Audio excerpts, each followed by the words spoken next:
Queria abrir isso assim pra tanta gente, mas... Existe um preço muito alto entrar na política. Ou foi, à medida, você foi ganhando essa consciência?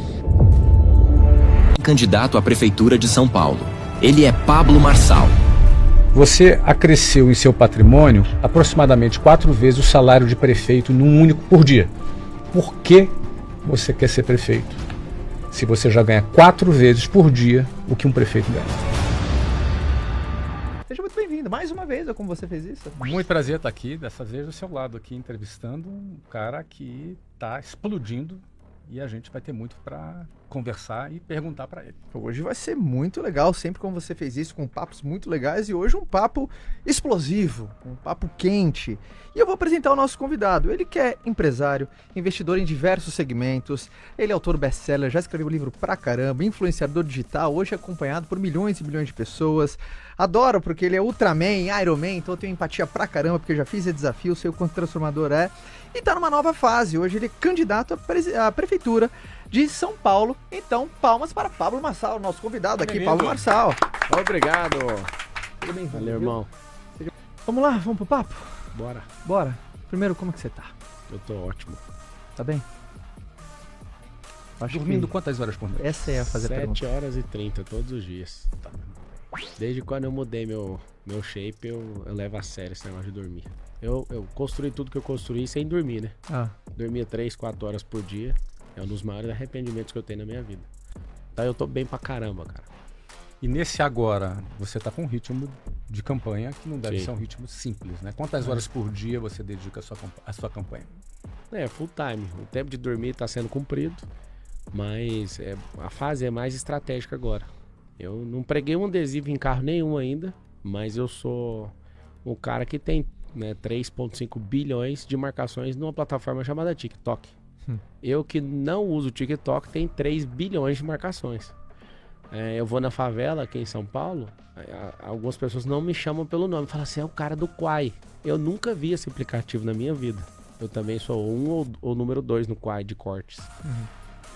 Facebook eu também não tenho aplicativo e não uso.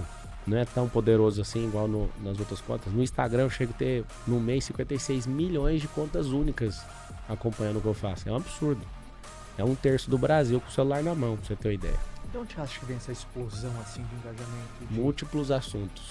Ser alguém multifacetado em assuntos diversos. Falar de espiritualidade, inteligência emocional, físico. Então talvez se você mostrar todas as facetas da sua vida, você consegue essa conexão com as pessoas, porque isso, independentemente se alguém está aqui conectado e vota em você, não vota em você, gosta de você não, mas quando você acompanha os debates, você vê o Mzinho lá pulando, assim. Então esse engajamento, você diz que eu acho que principalmente desse envolvimento com a galera que você... Falar o que pensa. Falar o que pensa é uma coisa bem interessante. Até quem não gosta de você te respeita. Exato. Agora, você fala de prosperidade. Quem não quer ser próspero? Até a pessoa mais, né, na situação mais difícil na favela quer ser próspera. Eu encontrei umas crianças, joguei futebol com as crianças na Zona Leste, lá na Vila União. E aí eu fiz uma pergunta que até viralizou. Eu falei assim, vocês não querem ir pro crime, né? Vocês querem ir pro crime, as crianças? Sim. Eu falei, mas como? O referencial de prosperidade de uma criança na favela, Flávio, é o crime. Tanto é que a explosão de MCs agora, todo mundo fica louco, né? Tem MC pra todo lado. Tem porque agora é assim, ó. Jogar futebol com as crianças, né, que tem a habilidade. Sim. Eles jogam descalços na terra ali, então vai ganhando habilidade de maneira forçada. O segundo é o crime. E aí, peraí, quem é a terceira referência de prosperidade? Os MCs. Os caras ganham dinheiro com a música, começam a comprar carrão, começa isso. Todo mundo sonha em prosperar. Então eu vendo e vivo e transbordo isso. Espiritualidade, todo mundo tem um espírito, mas quase ninguém sabe mexer com isso. Não entende que é luz, que é conexão, que é frequência com o alto. Alma, que é um negócio que eu escrevo, já publiquei 62 livros. Acho que para finalizar a resposta, esse tanto de gente gosta de seguir pelo estilo de vida também. Pela família. Então os assuntos, número 1, você cuida do corpo, você cuida da sua alma, você cuida do seu espírito, você cuida da sua esposa, você cuida dos seus filhos, você é uma pessoa próspera, você é alguém influente, você é alguém que fala o que pensa, todo mundo fala, mano, eu quero essa vida. Por mais que a pessoa não goste de alguma coisa que eu tô fazendo, ela fala, não, aquela parte eu gosto, e ela segue por isso. Vamos falar da sua parte empresarial. Muita gente que nos acompanha na internet, que gostaria de empreender, Marçal, tem muita curiosidade, no fundo tem uma esperança de entender qual é o caminho que faz a pessoa sair do anonimato, não necessariamente anonimato, mas sair de uma situação de escassez para começar a prosperar. Você é um cara que a tua mãe era faxineira, seu pai fazia o quê? Ele era funcionário público. Funcionário público, ou seja, você era um cara de classe média baixa, ou seja, deve ter iniciado a vida ali estudando em escola pública.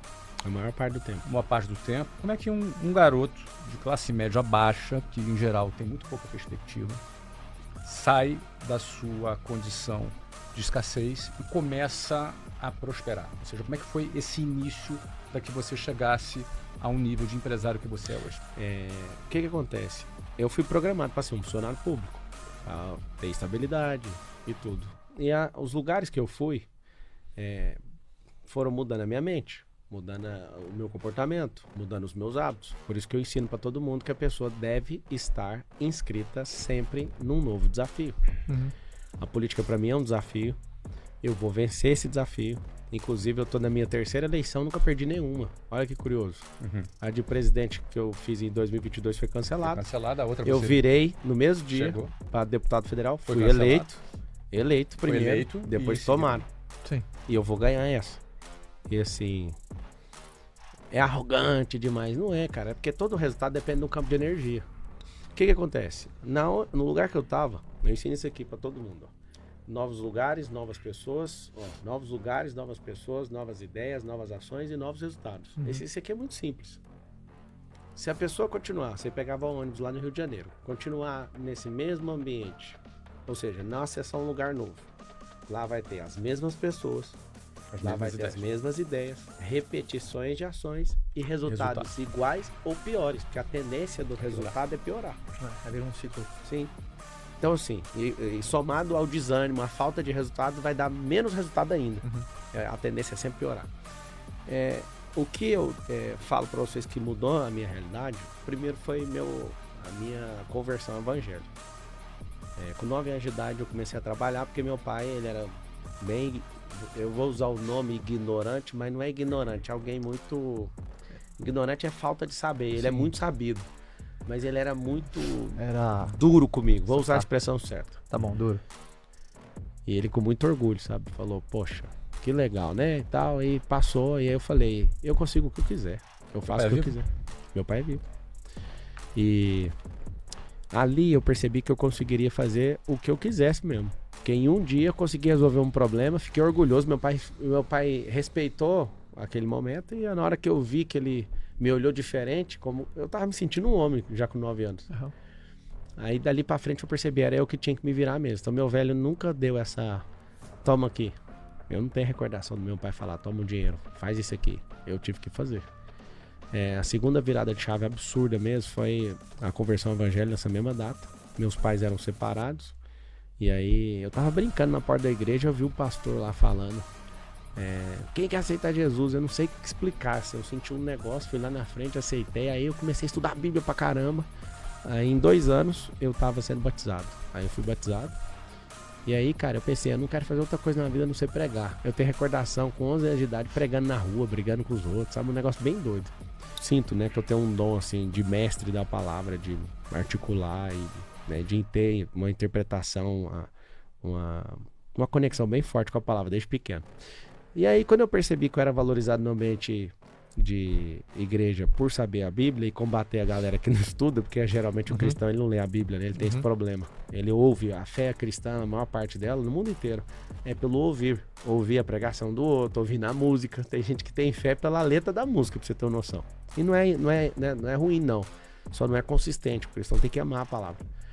Aí eu tava no ambiente empresarial, com 16 anos de idade. Foi quando entrou a Brasil Telecom na sua vida? Não, eu era operador de áudio primeiro. Minha carteira de trabalho, 1º de maio foi assinado, no Dia do Trabalhador, em 2003. Eu fiquei 13 anos dentro do regime de CLT. Não sei explicar até hoje por que eu levei 13 anos para sair disso. Mas foi isso, né? De 2003 a 2016 é a minha entrada, dia 1º de maio de 2003. Você saiu da CLT com qual idade? Óbvio. 2016, cara. Levou tempo. 13 anos. Levou, e até hoje eu não sei explicar por que eu fiz isso. Por que demorou tanto? Você ficou lá como operador de call center, aí foi Então, crescendo. não, primeiro eu era Você operador de cresceu áudio. ali dentro. De áudio, né? Primeiro eu era operador de áudio. Aí depois de operar áudio, eu fui atendente de call center. E 5 no call center, no final do ano, eu consertava computadores e acabei levando um processo criminal por fazer isso. Eu consertei computador para um cara que inclusive era líder da igreja, onde eu frequentava, ganhava R$350. Trabalhei algumas semanas para esse cara e tomei um processo criminal de 13 anos. O mesmo tempo de CLT, ó. Repete o 13 anos. Fiquei 13 anos sendo processado criminalmente por isso. E esse processo foi bom para mim, eu vou te falar por quê. Porque eu tenho repulsa de injustiça. Vamos nos aprofundar um pouco nisso? Vamos. O Pablo, já que você entrou nesse assunto, houve um processo. Esse processo, ele correu por 13 anos. 13 anos. E houve, aliás, antes do processo, houve um inquérito, não é? Você não tinha advogado te acompanhando? Primeiro eu chamei o advogado do Estado, né? Sim. Meu pai foi lá, Defensor pediu... público. O defensor público. O defensor chegou e falou assim, isso aqui é complicado demais pra eu fazer, isso aqui vai demorar muitos anos, é melhor você contratar um advogado. E indicou um advogado. O advogado veio, cobrou R$2.000. Você acredita que eu não tinha R$2.000 pra pagar? Só que... Mas por que te condenou se você não tinha... Não tinha defesa. Porque não tinha defesa. O que eu tô te falando é o seguinte... Eu envolvi com esse cara, não foi com quadrilha, eu não sabia o que esses caras faziam. Esse cara foi líder da minha igreja, que fazia isso. Não quero nem tocar no nome dessa pessoa. E aí ele me pagava R$350. O que aconteceu? O computador parava de funcionar, eu ia mexer no computador, ele voltava a funcionar. Deixava acesso remoto, ele funcionava só com acesso remoto aberto. Ele pedia pra mim várias coisas que tinha que fazer, como, né, tipo, eu sou seu patrão, faz isso, faz aquilo. Você Mas tinha qual idade? tinha 17 para 18. 17 para 18. E aí o que aconteceu? Eu acordo um dia, você tá preso. Eu falei, que preso? O que eu fiz? Aí fui pra delegacia, contei tudo que eu sabia. E eles não me liberavam. Falavam, você tem que falar mais, né? Aí, amigo, eu só queria ser um vidente pra falar 1000 coisas e falar só queria ir embora. E eu lembro que eu fui falando até onde eu imaginava, não é que eu sabia não, que eu imaginava. Pra dar um jeito de sair dali. Acho que eu fiquei 3 dias lá. E aí na hora que eu saio, cara, eu falo, meu Deus do céu, o que aconteceu? Eu fiquei lá na Superintendência da Polícia Federal. E daquilo ali pra frente, cara, eu tenho um cuidado de mexer com gente. Eu sinto cheiro de malandro de longe, eu prefiro tomar prejuízo. Quando eu vejo gente que não presta, eu fico louco, adoecido com isso. Então assim, nesse período eleitoral as pessoas vão pegar muito nesse assunto. Porque é onde, como se eu tivesse que dar explicação. E eu lembro até hoje, o dia que eu descobri que esse negócio saiu desfavorável pra mim, esse processo. Minha mãe encontrou esse cara na rua. Aconteceu lá, a gente não acompanhava o processo, eu larguei de mão. E eu, de verdade, eu orava e falava, Deus, você sabe que eu sou inocente, eu não vou nem olhar isso aí. Eu tenho que falar a verdade, eu sinto me senti abençoado. Porque depois disso, eu não tenho um deslize com negócio e com injustiça com ninguém. Eu não aceito, não admito. Isso me fez ser outro cara, sabe? Uma outra pessoa. Foi como se fosse um treinamento prático de que cara, não eu fazer odeio injustiça. E eu luto e tomo prejuízo por conta disso. Por não aceitar, não praticar e arrebentar quem faz esse tipo de coisa. E respondeu algum outro processo criminal depois disso? Nenhum processo. Tem inquérito lá daquele do Pico dos Marins, que foi meramente político, porque subiu eu, os meus sócios e amigos. Eu subi 5 horas depois de todo mundo, só que eu patrocinei uma pessoa que outra pessoa odeia, e essa outra pessoa que odeia foi lá e levou o pedido no Ministério Público. Isso tem 2 anos ou 3?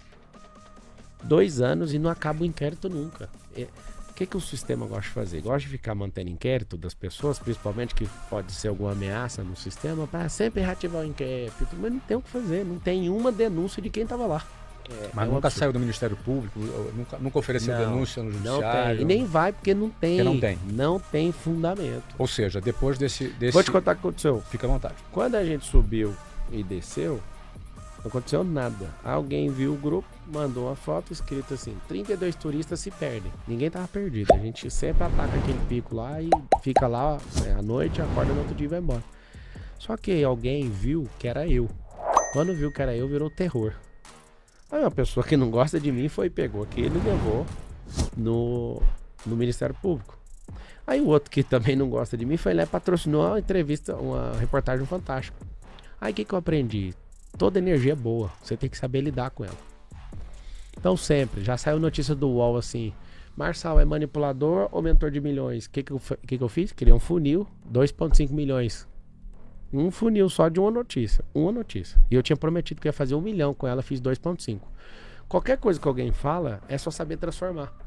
Então, por exemplo, tem alguma outra coisa, além dessas duas, que você vê que constantemente as pessoas enchem o teu saco, ou nem enchem o seu saco, elas querem saber, até pessoas que te acompanham, falam assim, pô, me explica melhor isso daqui também. Na eleição de 2022, eu gastei meu dinheiro, coloquei o dinheiro, fiz a doação. Eu, minha esposa e mais um sócio.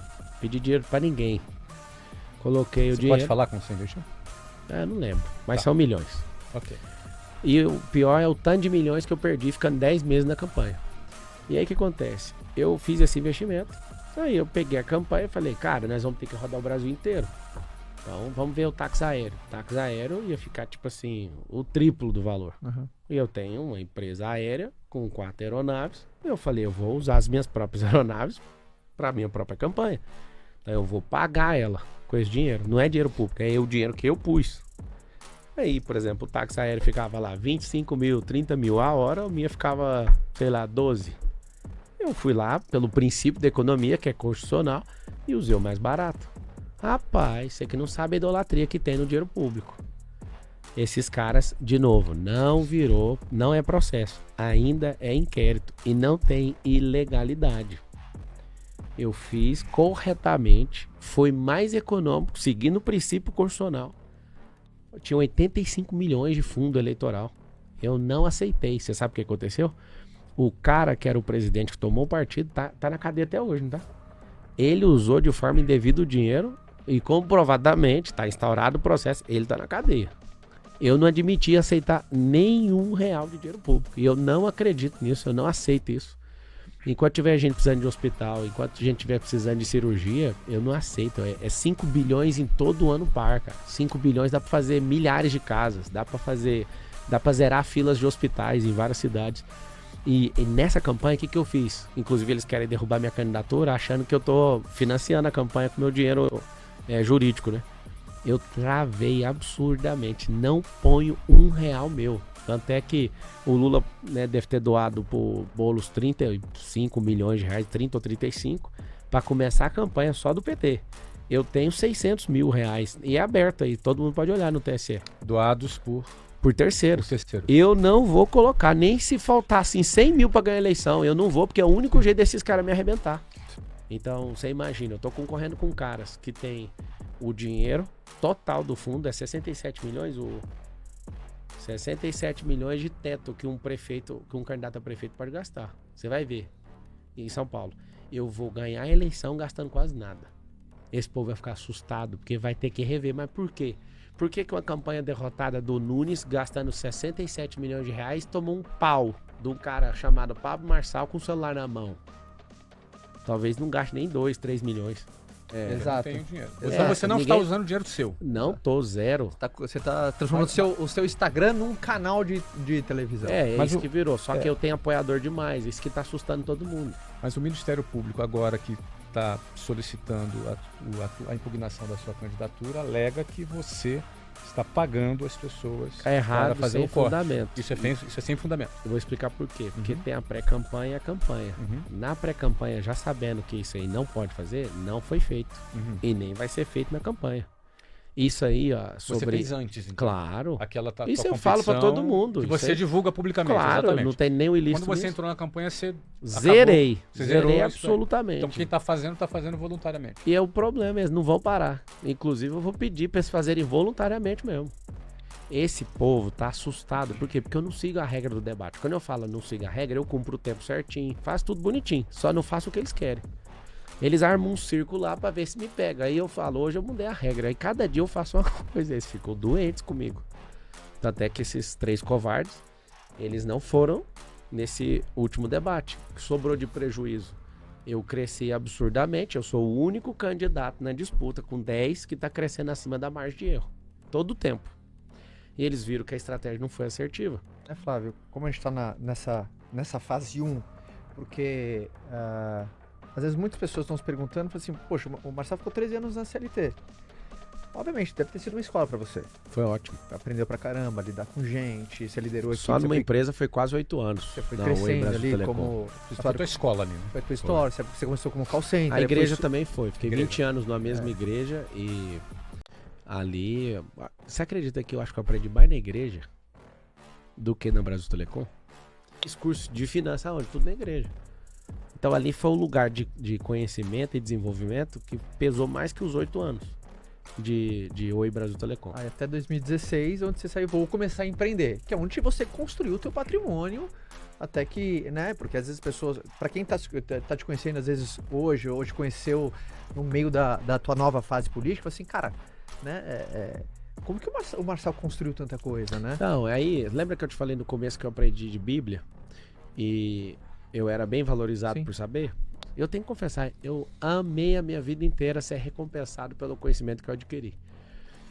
Você lembra em 2016, quando você saiu da... Obviamente você lembra, mas em 2016 saiu da Brasil Telecom. Não, eu saí antes, eu saí em Saiu? 2013. 2013. Aí trabalhei 3 anos na empresa do meu sogro, que inclusive eu comprei essa empresa agora. Trabalhou com seu sogro.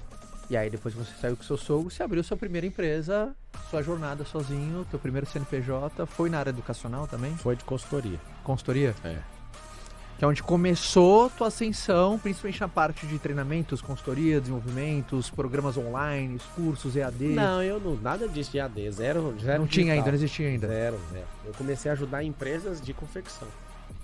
Aí começava a ajudar e aquela loucura de, né, alguns você tem que ajudar de graça, porque você tá começando, você tem que provar pros outros que você dá conta.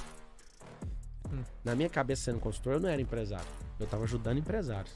É claro que o regime de PJ é uma coisa, mas na minha cabeça aquilo ainda não era ser empresário. Eu estava ali numa figura de um... Você sabia muito do mundo, mas não tava nele. Aí um dia eu fui fechar um negócio com uma empresária, ela falou assim pra mim, olha, eu quero que você trabalhe pra mim. Eu falei, não, eu vou trabalhar pra você. Eu posso pegar algumas horas, dedicar, eu tenho muitos clientes e tal. Quanto você vai cobrar? Eu nunca vou esquecer disso. Aí eu falei, cara, quanto que eu cobro pra sua mulher? Aí eu falei, cara, 11 mil. Ela me dá conta aí e tal. Eu, mano, ela não pediu desconto, eu errei no preço. Errou no preço. Eu fiquei puto. Eu fiquei ruim. Aí eu atendi ela, foi da hora, ajudei a reestruturar a fábrica dela de confecção, né? Que eu trabalhei 3 anos e acabei comprando essa empresa. E ali eu falei, eu vou fazer um bom trabalho aqui e vou contando história, né, pros outros empresários. Aí os outros foram vendo o que fez. Ela falou, poxa, o Marçal veio aqui aumentou a produtividade do funcionário para o asfalto, porque o call center é o terror, né? Em presenteísmo, aderência. E é um negócio assim que não tem nem o que falar. Você virou uma máquina nisso. No final do ano de 2016 para 2017, eu tava sentado numa mesa, pra você ver o que é lugar, Flávio. Uma pessoa, a gente tava sentado numa mesa, aí um cara falou, eu fiz um treinamento de gestão do tempo, mudou minha vida. Aí eu olhei e falei, nossa, como assim mudou sua vida, né? Que exagero. Cara, mudou, agora eu tô organizado, minha produtividade. Aí eu falei, cara, eu já fiz um curso de gestão do tempo lá na Brasil Telecom e não mudou minha vida. Eu sempre fui eu gosto muito de priorizar e, tipo, coisa que não é pra fazer agora eu já cancelo, eu nem pauso, sabe? Para com isso aí. E eu não chamo de mudar minha vida, porque meu pai me ensinou a ser bem direto com essas atividades, o que não é pra fazer não é, sem enrolação, né? Só que eu ouvi ele, cara, e foi ali onde começou a parada de treinamento. Eu era instrutor na Brasil Telecom, e aí eu cresci em 8 anos, 5 cargos verticais. E nesse crescimento, todo cargo eu lembrava da instrutoria, que eu dava aula, né? Tem um fato interessante que aconteceu, que ali eu apaixonei por gente. Eu virei instrutor de treinamento. Quando eu ficava nervoso, eu ficava gago. Eu começava a gaguejar, só quando eu ficava nervoso. Pablo Marçal Gago. Isso aí final de... Isso é em 2006. Aí, cara, eu vi a vaga lá, tava lá a vaguinha lá, a vaga pra instrutor. Eu tava andando com um cara, pra você ver o tanto que é ruim as pessoas que você anda, né? Aí eu tava andando com um cara, falei, mano, eu vou concorrer essa vaga aí. O cara, mano, você não dá conta, você gagueja, você não sei o que, eu tinha o cabelo bem aqui, pesava 59 quilos. Imagina, já cheguei a pesar 100. Aí aqui 59, magro, igual um saco de osso. Aí eu falei, cara, só por sua causa eu vou fazer a inscrição nessa vaga. Aí fiz, ele não adianta, não vai passar. E aí aconteceu um negócio muito massa. No dia da prova, eu estudava na Unip, na Universidade Paulista, na frente da Oi, atravessava a BR. Eu vim da aula com um tênis de skatista Kicks desse tamanho, que eu andava de skate também, bermudão, de uma calça de andar de skate, aí eu tirei ela no zíper, era número 50. Você imagina uma calça de skatista amarrada aqui assim no cinto, cabelo grande, igual, né, cabelo no ombro. Chego na apresentação, todo mundo de terno, e eu com essa roupa. Aí a menina falou assim, eu lembro dela, chama Cecília. Cecília, cadê sua apresentação no PowerPoint? Aí eu, como é que é? A apresentação de PowerPoint? Cadê a apresentação de PowerPoint? Eu falei, eu não tenho apresentação de PowerPoint. Ela falou assim, então espera aí, deixa os outros apresentar. Eu falei, não, eu vou ficar por último, então pode? Pode. Eu fiquei assistindo as apresentações e tudo que eles pontuavam. Falei, o que eu vou fazer com a apresentação? Não tem apresentação de PowerPoint. Aí tinha uma intranet. Eu falei, posso colocar minha senha aí? Que eu era atendente, né? Coloquei a senha e abri. Ela, cadê a sua apresentação? É a intranet. Aí entrei e contei a história do Império Romano, porque que o Império Romano governou tantos séculos o mundo, e falei que era por conta de treinamento. E o problema da Brasil Telecom, da Oi naquela época, era treinamento, e que a gente treinava mal. E criou uma indisposição na sala tão grande de eu, tipo, falar que o problema estava no treinamento e que eu queria ser uma parte da solução. Só que aí, como eu estava sem apresentação, eu usei a intranet, ou seja, eu não estava falando só por falar. Coloquei isso, essa Cecília foi dura comigo. Aí o mundo girou um dia, eu era executivo dela, ela era gerente abaixo de mim, ela ficou pistola, né? O mundo dá uma girada às vezes.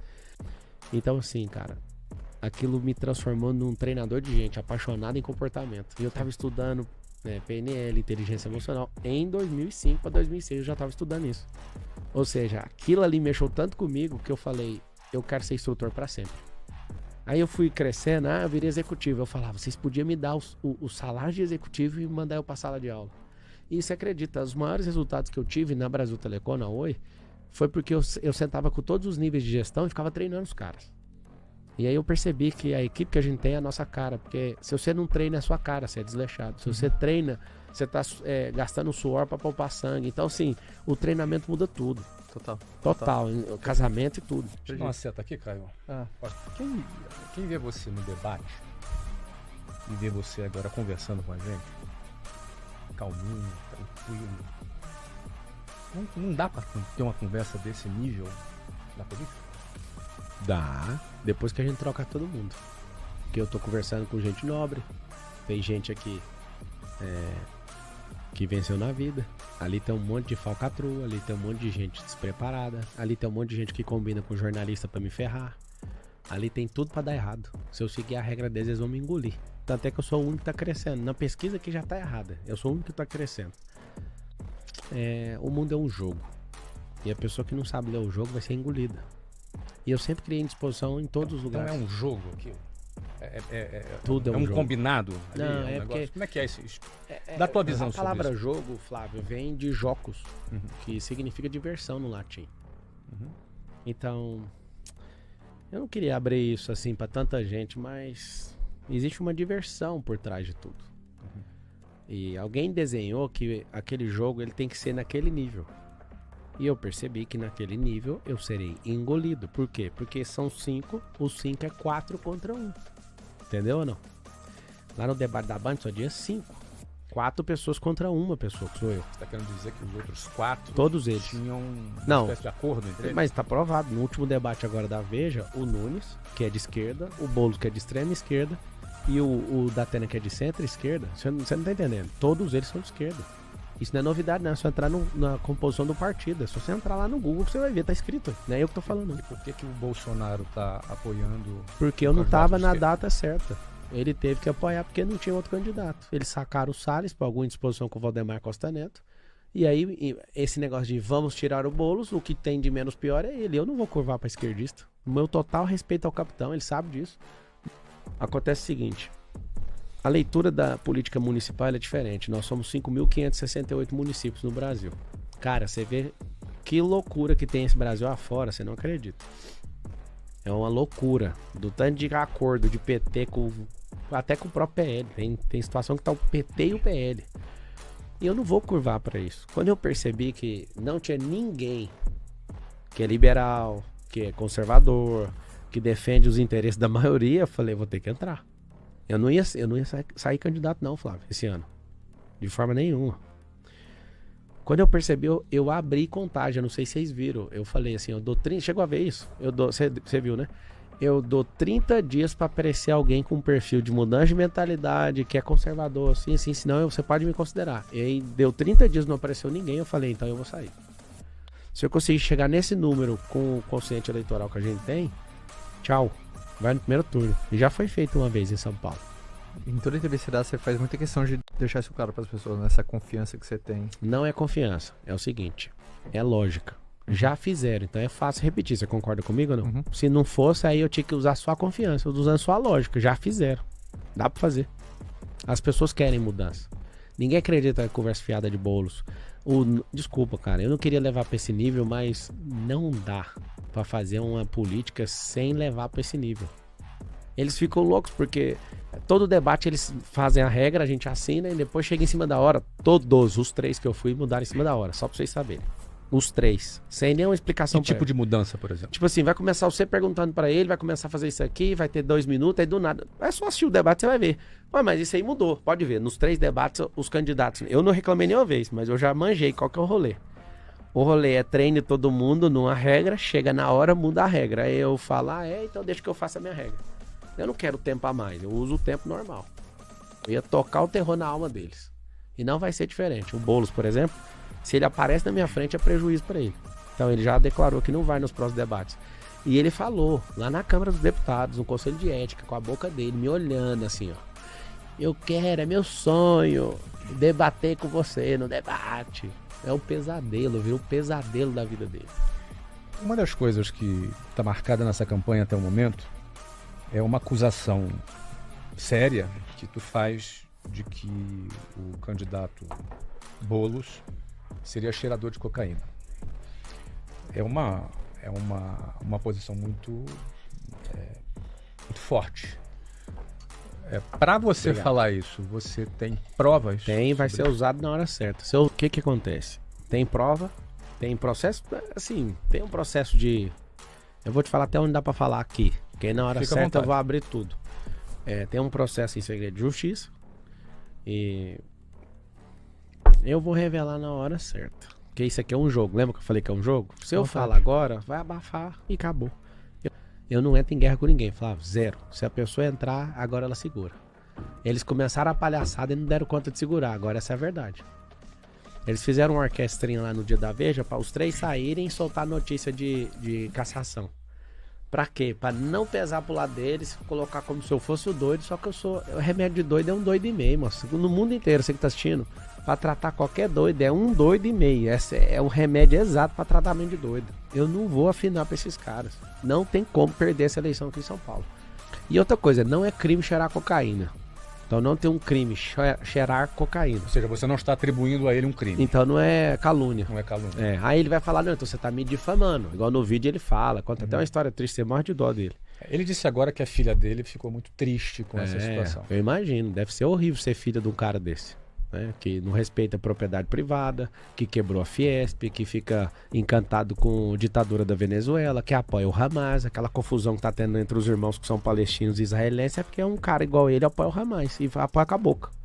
Só que na eleição agora ele virou assembleiano, ele não usa droga, ele não faz nada. Agora na eleição ele é o melhor cara que existe, é o Lulinha Paz e Amor. Existe um preço muito alto entrar na política. Existe um preço. Acho que a gente vê que ele está disposto... Exato.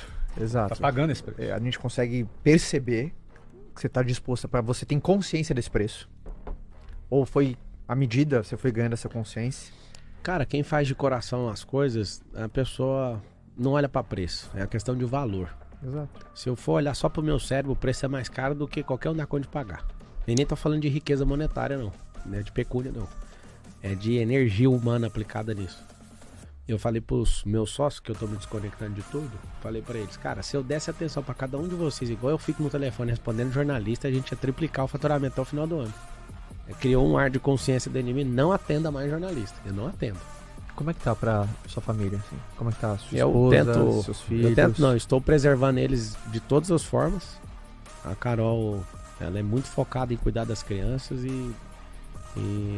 mas é inevitável, né? As crianças veem as coisas e tudo, eu explico tudo como se eles tivessem 30 anos de idade. Você conversa com eles? Converso, falo tudo, fica em paz com o papai e eles entendem. Eles sabem o nível de perseguição gratuito que eu já tenho, né? Por causa da internet. Então na política agora não tá diferente. Então assim, eu vejo que esse povo tá juntando absurdamente contra mim. Só que é mais do que eu tava imaginando. Porque realmente eles ficaram temerosos com a minha entrada e com o meu estilo, meu freestyle. Por quê? Porque eu já entendi o jogo dos caras. Isso aí eu já tô te falando, esse é o preparatório para ser um homem público. Sim. Ou seja, tá sempre essa satisfação coletiva Não, a todo o tempo momento. todo. Você chega em qualquer lugar no espírito, o espírito já muda, porque tem... Vocês viram na chegada aqui, E né? é importante você já entrar no inteira. clima, porque é assim que funciona. Então, mas eu tô disposto, cara. Mas isso pra mim é essa transição. Sempre a transição é dolorida. Então, essa questão do estar disposto, a pergunta sempre é por quê. Vou pegar um dado aqui também, aqui do TRE. Você declarou em 2022 um patrimônio de 96 milhões de reais. E agora em 2024, você declara um patrimônio de 196 milhões de reais. Ou seja, houve um acréscimo de 100 milhões de reais no seu patrimônio, segundo o que você declarou. Isso em 2 anos dividido por 2 dá 50 milhões de acréscimo de patrimônio por ano. Se você dividir isso por 364 dias, dá aproximadamente 139 mil reais por dia de acréscimo de patrimônio. Ou seja, você acresceu em seu patrimônio aproximadamente 4 vezes o salário de prefeito num único por dia. Ou seja, por dia, nesses últimos 2 anos, você acresceu 4 vezes o salário mensal de um prefeito por dia. Por que você quer ser prefeito? Se você já ganha 4 vezes por dia o que um prefeito ganha. Não Qual é o teu porquê? Não é sobre valor, não é sobre preço. Tá falando de dinheiro, de preço. É sobre mudar a mentalidade de um povo. Nosso povo. Eu vou perguntar aqui pra vocês dois. Uma resposta rápida. Qual é o propósito do povo brasileiro? Responde aí pra mim. Na minha opinião, tem dificuldade. Eles têm dificuldade de entender o seu propósito. Não tem. Qual que Não é, tem. cara? Partilho da mesma. Então, eu tô colocando agora. Já que vocês não têm, eu que tô falando. Vai ser a nação mais próspera da Terra até 2050. Certo? Você é bilionário.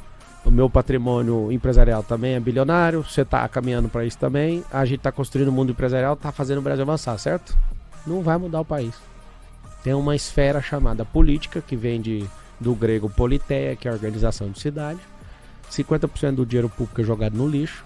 Se alguém do nosso perfil não entrar nisso, a gente vai ter os caras de sindicato governando isso, os caras que não tem o mínimo perfil para cuidar da própria vida, para cuidar disso, gente que quer liberação de droga para cuidar disso. Nós temos 70 mil cargos políticos hoje de gente incompetente. Então assim, quando você fala o porquê, cara, todos os dias, assumindo para vocês dois, eu tenho um conflito todo dia que eu abro o olho, cara. O cérebro fala uma coisa, meu coração fala outra. Qual o conflito? O conflito é, meu coração fala, em 2050 nós seremos a nação mais próspera da Terra. Dá tudo o que você tem para isso acontecer. Meu cérebro fala, vai pra Suíça. Para com isso. Sabe o que eu comecei? A gente já trocou ideia sobre isso. Eu fico imaginando todo o capital que tem nas empresas, eu fico pensando em liquidar tudo e aplicar 1% e ter algumas dezenas de milhões de reais de juros por mês. Isso passa na minha cabeça. Só que, cara, eu me sinto um covarde pensando nisso. Beleza, vamos vender tudo que tem, né? Dou a parte de cada um, me sobra 40 milhões de juros todo mês. Sabe o que acontece? Que merda de vida é essa? Cadê a coragem? Eu posso até ganhar 40 milhões de juros de jeito, acabando com todos os negócios, fazendo todos, sendo bem vendidos, tudo, entregando todos os meus VGV de loteamento, tudo. Beleza, todo mês eu acordo e tenho 40 milhões de reais. O que eu vou fazer com isso? Eu já tenho o que eu quero, cara. Eu quero de verdade servir. E se for custar perder isso aí, que vamos embora, cara. Você imagina eu com 80 anos de idade, você tem um iate de 140 milhões, beleza. Mas eu vou me sentir um cuzão, cara. Meu grilo tá nisso, Flávio. De novo, amanhã eu vou acordar e eu vou ter o mesmo conflito. Eu queria esquiar agora lá no Andes, de helicóptero. Eu não queria estar mexendo com isso. Só que não foi ninguém, cara. Ninguém foi. E o povo tá achando que eu sou bobo. Não queria, cara. Mas precisa. É diferente de querer. A gente nunca foi pra guerra, velho. Nós somos numa geração que a gente não foi preparado pra ir pra guerra. Tem um bando de homem emasculado nesse país, cara. A maioria das famílias não estão prestando porque não tem um homem pra servir lá dentro. O princípio do homem é utilidade. Ou seja, nós estamos... Esse comunismo, desculpa falar isso, mas isso é a pior praga que tem na Terra. Eles podem chamar de socialismo, eles podem fazer o que eles quiserem. Esse negócio vem destruindo as nações. Venezuela não presta mais, Cuba não presta mais, Nicarágua não presta mais e o Brasil está nesse rumo. Por que você gostaria que as pessoas soubessem, que todo mundo soubesse de você que elas não sabem? Por exemplo, eu queria que todo mundo soubesse isso de mim. Porque eu não sou o que você pensa. Se você sentar comigo, você vai ver que eu sou o melhor companheiro pra você ter na sua vida e que se eu não gostar do seu, eu vou falar na sua cara. O que você acha que as pessoas acham que você é? Porque elas não têm proximidade. Que o maior erro que a pessoa tem na axiologia é não certificar estando lá próximo. A pessoa conhecer olhando no olho, a pessoa vai falar outra coisa. Todo mundo fala isso. Cara, eu te achava um idiota. Cara, quem tem proximidade comigo, com o meu coração, vai saber que eu sou um cara 100% verdade, cara. Eu não sou perfeito. Só que eu sou pau na máquina. Se você me soltar numa prova de resistência, esquece, amigo. Eu vou terminar essa prova. É que você acha que muita gente tem um primeiro contato com você, com o Pablo explosivo, assim? Cara, é de várias formas. Fogo, tem gente... a fase do meme lá. Cara, a fase do meme foi patrocinada por mim, cara. Pois é. Mas por quê? Porque é o jeito de entrar na cabeça de um povo que contempla esse tipo de coisa. As Então pessoas... foi intencional isso. Antes não era pra fazer o meme negativo. Era pra ser assim, né? Aquela coisa, só os cortes poderosos. Entendi. Aí um cara pegou, arrancou o começo de um corte. Sim. E aí soltou sem contexto. Os cortes estavam dando 1 milhão, 2 milhões. Aí sem contexto, 30 milhões. Aí o cara perguntou, cara, isso aqui vai valer pro campeonato? Caramba. Pode ir. É só você ter conteúdo e não parar, cara. E quando eu fiz a pergunta... Porque, obviamente, muitas pessoas têm um primeiro contato com você. Por que eu falo isso? Quantos debates você falou que tem ainda? Cara, são 11 do total. 11 debates. Tá faltando... Então, muita gente vai ter aquele... Eu não digo, eu acho que o primeiro contato já é difícil, né? Não sei se já teve algum tipo de contato. Mas, enfim, então, conhecendo o Pablo, você acha que a melhor estratégia é conhecer qual versão sua primeiro? Porque faz. Desde que a pessoa vá pro passo 2, passo 3, ela vai descobrir. Ela vai descobrir que o cérebro do brasileiro ainda vai ser modificado nos próximos 50 anos, mas ainda é de um povo vitimizado. Construir o campo. O campo está sendo formatado, a base dele. É só abrir o campo. Eu faço lançamento de mais de 100 milhões, que jeito? Com a mesma coisa que eu tô te falando. Só uma coisa. Você imagina eu, do meu estilo, eu consigo fazer um faturamento num lançamento digital de 100 milhões que custa para a pessoa comprar. Você acha que eu vou ter dificuldade de arrumar o campo de energia sem ter que fazer a pessoa pagar por algo? Não existe essa possibilidade. Eu vou ganhar no primeiro turno. O povo sabe o que eu já fiz na África. O povo sabe o que eu fiz no Rio Grande do Sul antes de governo, qualquer um governo. O povo sabe o que eu já fiz na Venezuela. O povo sabe que eu quero ajudar de qualquer jeito. A maioria das pessoas que me seguem nunca me pagaram nada. Eu fico olhando, tem 10 candidatos. Você imagina 10 candidatos assistindo a quali. Não voto no Altino Prazeres por causa... Rapaz, esquece. Você não vai. Vou explicar por quê. Deixa eu explicar uma coisa pra vocês. E por que eu amaldiçoei vocês, vocês vão ajudar na política aí nos próximos 10 anos. Arruma um jeito aí. Tá amaldiçoado. Amém. Tá amarrado, cara. Tá amarrado mesmo. Já tá amarrado vocês aí. Pode ir. Você falou a palavra que eu queria. Não é desmerecer ninguém, tá? São 10. Por que eu tô contando isso? A democracia é o governo do mais popular. Não é o governo do mais inteligente. Sim, é só entre nós aqui, tá? Dos 10 candidatos, em ordem de inteligência, eu tô em terceiro, na minha avaliação. Eu não sou o mais inteligente. Eu não sou bobo, eu sei ler inteligência. Quem é o mais inteligente? As 2 mulheres são mais inteligentes que eu. Não preciso nem entrar em guerra. Elas são mais inteligentes. E acabou. Tomaram um susto. Então, tipo, peraí, se ele não tá jogando do jeito que a gente quer, a gente vai ter que ir pra cima dele. E aí, tanto é que juntou o Nunes, o Boulos e o Datena pra não ir no debate, pra me ridicularizar. Só que eles vão... Cada vez que eles fizerem uma ação dessa em conjunto, tem um negócio que chama CCC, que é o que eu ensino no livro de inteligência emocional e no MEDP, que é capturar energia, converter energia e canalizar. Eu não deixo nem energia ir embora de graça. Nenhuma chance disso acontecer. O que acontece? Por que o Lula fala tanta besteira? Por que o Bolsonaro fala também? É porque a regra da popularidade é ser odiado e ser amado. Quem é comportado não é lembrado. Então, Pablo, o Ministério Público foi publicado por uma ação que foi movida pela Tabata para pelo querer... MDB. Pelo MDB. Os dois. Pelos dois, né? Por isso, a partir de agora, PSB e MDB. não cruze o meu caminho. Eu ia deixar você em paz, porque você é um banana, você ia cair sozinho. Mas agora pode contar comigo, que eu vou descascar você no meio. Tá bom? Ou seja, para impugnar a tua candidatura. Tenta a sorte. Qual é a chance disso acontecer? Como foi receber isso pelo sabe, o dia que você acordou e viu essa notícia? Não sei se... Como você já passou por essa circunstância, Cara, no bastidor não foi uma a gente sabe surpresa. tudo antes, cara. Então não foi uma surpresa? É tipo assim, as campanhas todas se conversam, entendeu? Entendi. Então, tipo, o advogado vai mover, já conta pro outro, a gente já sabe antes de fazer a inicial. Todo mundo Então sabe você já tudo. sabia que ia chegar. Todo mundo, e sabe que é sem fundamento. Entender que ricos, sim, ricos não Ele são... nem se candidatou. Sim, ricos não são bem-vindos na política, você não tá entendendo. É o único jeito de libertar o povo, cara. Não é rico explorador, não. É o rico que já fez tudo que ele quis na vida e ele fala, agora eu quero ajudar.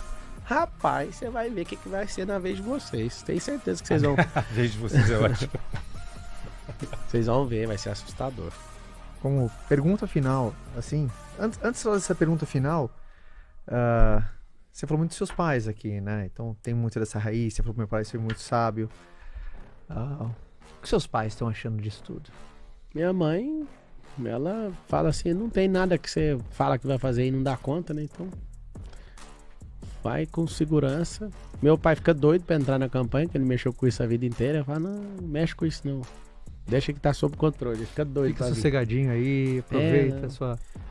Vai ter que investir muita energia em relacionamento. Os meus pais, um beijo pra vocês. Obrigado por tudo que vocês me ensinaram. Meu pai me ensinou a nunca tocar em nada de ninguém. Falando pra vocês aqui, eu nunca toquei em nada de ninguém. Quando o Boulos falou assim, o Marcelo é ladrão de banco. Ele que começou, né? Agora ele segura. Vamos ver quem que aguenta o tranco. Mas quando ele fez aquilo, eu falei pra ele assim, fala o tanto que foi ou o banco da onde que eu peguei, que eu faço o Pix agora. Nunca toquei em nada de ninguém. E nunca vou tocar, não preciso disso. Eu tenho talento pra isso, eu sou esforçado, eu sou trabalhador. E o que eu tô gostando dessa política é que a política ajuda a te destruir, mas se você não parar, você consegue reconstruir tudo. Assim como foi com os memes, né? Então eu tô muito alegre dessa baixaria toda. Isso vai reforçar um padrão meu comportamental, vai fazer com que, como eu não vou parar mesmo e não ter um pingo de vergonha na cara, a mídia e a esquerda prega como se você tivesse um deslize na vida, você não serve. O único que serviria pra esquerda seria Jesus, mas eles colocam o Lula. Alguém vai ter que ajudar, porque eu tô aqui como soldado, eu tô aqui no rádio, ó. Estamos no campo de batalha sem munição. Se o povo não tiver sensibilidade, quando eu falo povo, não é o povo que tá na fila do hospital, não, é gente que dá conta. Agradeço os 8.000 pessoas que ajudaram. Eu sei que tá me assistindo. Eu não sou duas caras. Muitas pessoas me odeiam porque eu falo uma conversa só. Meu papo é reto. Não tô de brincadeira. Eu não tô precisando de ajuda. Quem tá precisando de ajuda é o povo. Se vocês não quiserem votar em mim, vai ser um livramento na minha vida. Se vocês apostarem em mim, vai ser a transformação que todo mundo sonha pra esse país. Porque eu sou o cara nesse país hoje que aguenta mais pancada. Eu fui treinado pra isso. Ou você torce pro mal, ou você torce pra alguém que é o bem, que vai resolver o problema dos outros. E vai começar o seguinte. Esse relógio aqui, ó. Tava olhando os relógios de vocês aí, de gente muito rica. Eu também tenho relógio muito rico. Relógio de 1 milhão que eu quebrei. Relógio de 400 mil. Só que esse relógio aqui, Flávio, é o relógio do Theo. Theo é um garoto de 8 anos de idade. Você fez a promessa de usar até o final. Que eu falei que eu ia usar esse relógio dele. Ele tava me assistindo. E eu tava passando na feira, na porta da casa dele, eu vi ele brincando comigo. E foi um dia que eu acordei e falei assim, cara, eu acho que eu vou seguir meu cérebro. Aí eu fui pra essa agenda, tô lá, e ele fazendo assim, brincando, eu olhando, meio que querendo me alegrar, sabe? E aí quando eu tava vindo embora da feira, aí ele vem com a mãe, ele descalço, ele falou pra mãe dele, eu quero dar esse relógio pro Pablo. E aí ele vai me dar um relógio, cara, eu pergunto no meu coração assim, por que ele tá me dando esse relógio? Só que aí volta a cena. Quando eu fui arrumar, eu sempre coloco um relógio no braço. Nesse dia, eu não senti no coração de pôr o relógio. Vai sem relógio. Aí esse menino coloca o relógio no meu braço e vê a mensagem com o relógio junto. Esse é o tempo das crianças e dos mais pobres. E você que tá assistindo, faz alguma coisa, cara. Todo ano par tem eleição no Brasil. Pra mim tem que acabar com reeleição, tem que acabar com financiamento público de campanha. Tem que acabar com esse negócio de política todo ano par. Isso é um desgaste absurdo. Vocês que não sabem o que é a loucura de viver uma eleição. Vamos mudar São Paulo. Faz o M aí, ó. É a hora de mudar essa cidade, é a hora de mudar esse país. Obrigado. Pablo, obrigado pela participação. Palmas, senhores, para Pablo Marçal. Senhoras e senhores, para Pablo Marçal.